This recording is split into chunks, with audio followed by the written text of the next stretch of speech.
આજે આપણે ખાંડ વગરનો ગાજરનો હલવો બનાવીશું, તો તેના માટે પહેલાં ગાજર આ રીતે છીણીને લેવાના છે.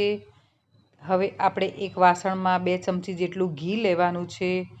ઘી ગરમ થઈ જાય પછી આપણે ગાજર જે છીણેલા છે એ નાખી દેવાના અને એને સરસ આ રીતે શેકી લઈશું ઘીમાં થોડાક.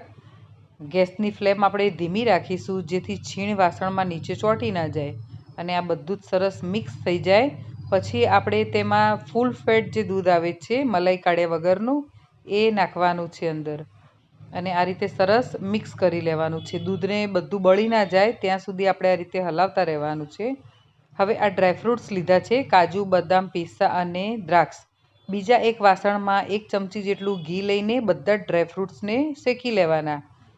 બધા જ ડ્રાયફ્રૂટ્સ આ રીતે ઘીમાં સરસ મિક્સ થઈ જાય પછી ગેસની ફ્લેમ બંધ કરી દેવાની. અને આ બાજુ આપણે ગાજરના હલવાની અંદર ઘરની જે મલાઈ આવે છે એ 2 ચમચી નાખીને મિક્સ કરી લઈશું. હવે આ ગોળ લીધો છે મેં, 2 વાડકી જેટલો ગોળ અંદર નાખવાનો છે.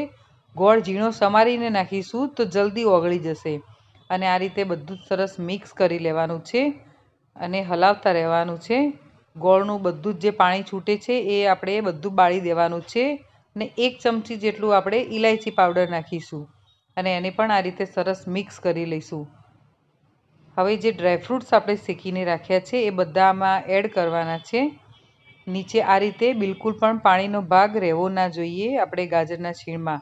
અને બધા જ આ ડ્રાયફ્રૂટ્સ નાખીને મિક્સ કરી લેવાનું છે. તો આપણો સરસ મજાનો ગાજરનો હલવો બનીને રેડી થઈ ગયો છે. અને આ રીતે તમે ચોક્કસ બનાવજો. Thanks for watching.